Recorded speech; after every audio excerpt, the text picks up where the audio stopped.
Hello everyone, welcome to our channel Atul classes. देश हित के number one educational YouTube channel Atul classes में आप सभी भाई बहनों का बहुत बहुत स्वागत है। दोस्तों, मेरे प्यारे दोस्तों, मेरे प्यारे साथियों, आज हम लोग इकोनॉमिक्स का नेक्स्ट चैप्टर सीखने वाले हैं जिसका नाम है law of demand, theory of demand and supply. तो आज का जो टॉपिक है theory of demand and supply, really ये टॉपिक बहुत इंपॉर्टेंट है, बहुत इंटरेस्टिंग है, बहुत अच्छे से समझिएगा क्योंकि थोड़ा सा टेक्निकल भी है। तो चैनल को सब्सक्राइब कर लीजिए और बेल आइकन को प्रेस कर दीजिए अगर आपको कंप्लीट कोर्स फ्री में सीखना है मेरे चैनल से। तो मैं ये चाहता हूँ कि इस चैनल से आप सभी लोग, बहुत सारे हमारे भाई बहन ऐसे हैं जो प्रॉपरली कोचिंग नहीं जा सकते, कोरोना में कोचिंगें भी उतनी अच्छी नहीं चल रही हैं और बहुत सारी प्रॉब्लम्स होती हैं। तो उन प्रॉब्लम्स की वजह से मैंने ये चैनल बनाया है ताकि अधिक से अधिक लोग फ्री में बहुत सारी चीज़ें सीख सकें। जो भी मैंने नॉलेज अपनी लाइफ में गेन किया है वो सभी नॉलेज मैं अपने यूट्यूब चैनल पर प्रोवाइड कर दूंगा आप लोगों को, सभी सब्जेक्ट का।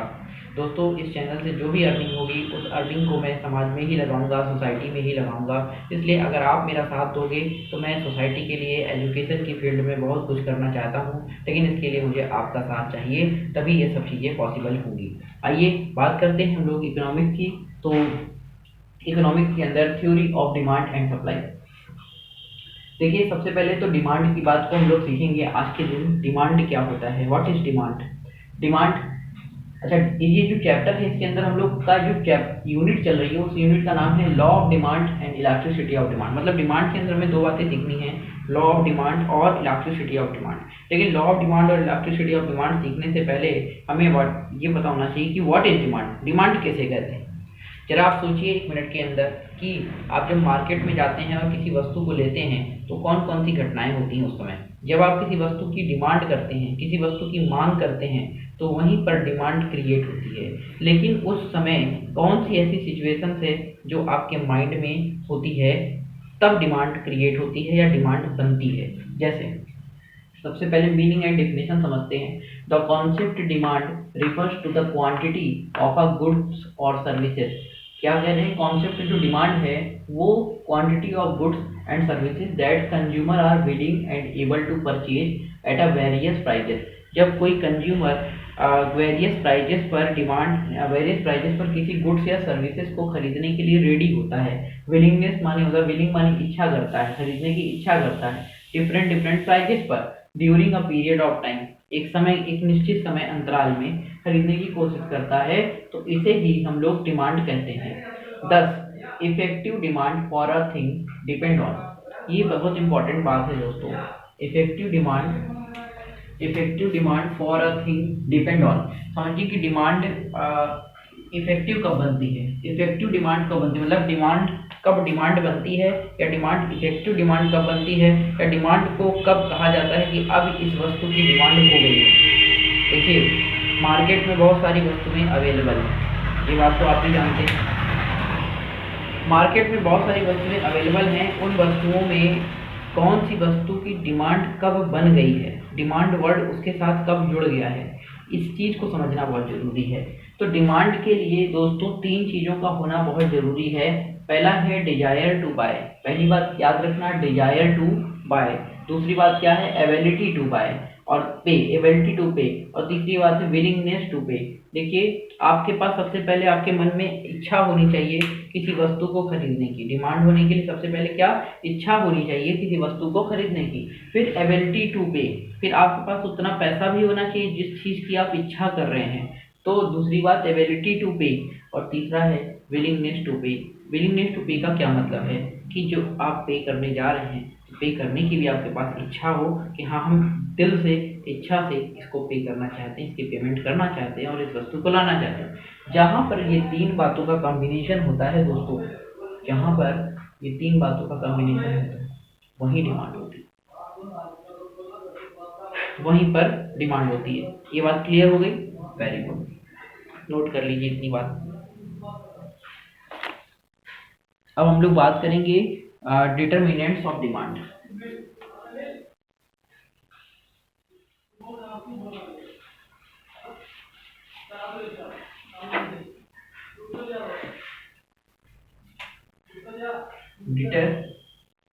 Determinants of demand. Determinants of demand. Determinants माने फैक्टर होता है, फैक्टर। तो फैक्टर हम ये भी कह सकते हैं factor affecting demand, factor affecting demand. ठीक है, कौन से ऐसे फैक्टर हैं जो डिमांड को अफेक्ट करते हैं? आइए, डिटर्मिनेंट माने factor.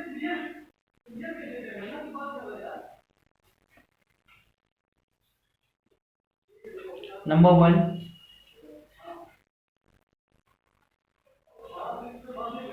Price of commodity. Number 2, price of related goods. Number 2 क्या है? Price of related commodity.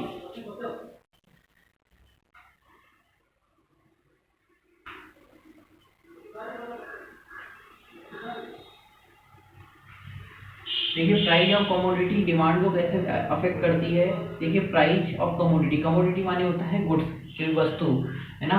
Price, मान लीजिए किसी वस्तु की जो प्राइस है वो अगर बढ़ जाते हैं तो उसकी जो क्वांटिटी डिमांडेड होती है, क्वांटिटी डिमांडेड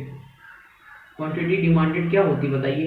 क्वांटिटी डिमांडेड, अगर प्राइस बढ़ गए तो घट जाएगी, और किसी वस्तु के प्राइस घट जाते हैं तो क्वांटिटी डिमांडेड क्या होती है बताइए? अगर प्राइस घट जाते हैं तो डिमांड क्या होती है? इस वस्तु की बढ़ जाती है। किसी वस्तु की कीमत कम हो जाती है तो उसकी डिमांड बढ़ जाती है, किसी वस्तु के प्राइस अगर बढ़ जाते हैं तो डिमांड क्या होती है? घट जाती है। तो ये क्या है? ये प्राइस है, प्राइस फैक्टर डिमांड को अफेक्ट करता है। ठीक है, price of related commodity. Related commodity क्या होती है? तो सबसे पहले रिलेटेड गुड्स का मतलब समझते हैं। देखिए, रिलेटेड गुड्स क्या होते हैं? दो प्रकार के, सब्स्टिट्यूट और कंप्लीमेंट्री। Substitute and complementary. तो सब्स्टिट्यूट गुड्स क्या होते हैं? जैसे सब्स्टिट्यूट गुड्स का एग्जांपल मैं लेता हूँ। सब्स्टिट्यूट गुड्स में एक तरफ लिख दो टी या फिर कॉफी। सब्स्टिट्यूट में कोई एक यूज होता है, इसको हटाकर ये यूज करोगे, इसको हटा के या तो ये यूज करोगे। लेकिन कॉम्प्लीमेंट्री गुड्स में क्या होता है? दोनों ही यूज करना पड़ता है, साथ साथ एक दूसरे के पूरक होते हैं। जैसे कि अगर मैं बात करूं मार्कर और इंक की, मार्कर और इंक की, क्या बात समझ में आ रही है? तो मार्कर के बिना इंक बेकार, इंक के बिना मार्कर बेकार। तो ये कॉम्प्लीमेंट्री गुड्स है। अब मान लीजिए कि इसके प्राइस अगर बढ़ जाते हैं, तो मान लीजिए चाय की प्राइस बढ़ जाती है तो आदमी क्या पिएगा? कॉफी की डिमांड क्या होगी? डिमांड इसकी बढ़ जाएगी। मार्कर और इंक में क्या, अगर इंक के प्राइस बढ़ जाते हैं, तो मार्कर कोई नहीं लेगा, मतलब दोनों में सेम होगा। इंक के प्राइस बढ़ जाते हैं तो फिर इंक और मार्कर दोनों के प्राइस बढ़ जाएंगे ना, इसका भी प्राइस बढ़ जाएगा। अगर मान लो कोई लेगा तो फिर इसके दोनों के प्राइस को मिला के बढ़ जाएंगे। तो डिमांड क्या होगी दोनों की? अगर इंक के प्राइस बढ़ गए तो मार्कर के भी प्राइस बढ़ जाएंगे, और मान लीजिए कि मार्कर के प्राइस नहीं भी बढ़ते हैं तो इंक की प्राइस बढ़ने से इंक की डिमांड क्या होगी बताइए? इंक की डिमांड क्या होगी? कम हो जाएगी। अगर इंक की डिमांड कम हो जाएगी प्राइस बढ़ने से, तो मार्कर की डिमांड भी तो कम होगी। फिर जब इंक की कोई नहीं लेगा, मार्कर कहीं चलाएगा, तो मतलब मार्कर की भी डिमांड क्या होगी? घट जाएगी। बात समझ में आ गई कि नहीं? इस तरीके से आप समझ सकते हो कि सेम रिलेशन हो जाता है यहाँ पे कॉम्प्लीमेंट्री में। लेकिन इसमें क्या होगा, एक के प्राइस अगर बढ़ते हैं तो दूसरे की डिमांड बढ़ जाती है। समझ गए बात को? क्लियर हो गया? Very good. ये था रिलेटेड गुड्स। तो इस तरीके से रिलेटेड गुड्स भी कहीं ना कहीं हमारी डिमांड को अफेक्ट करता है। ठीक, level of income of house hold. अगला पॉइंट है हमारा level of income of house hold.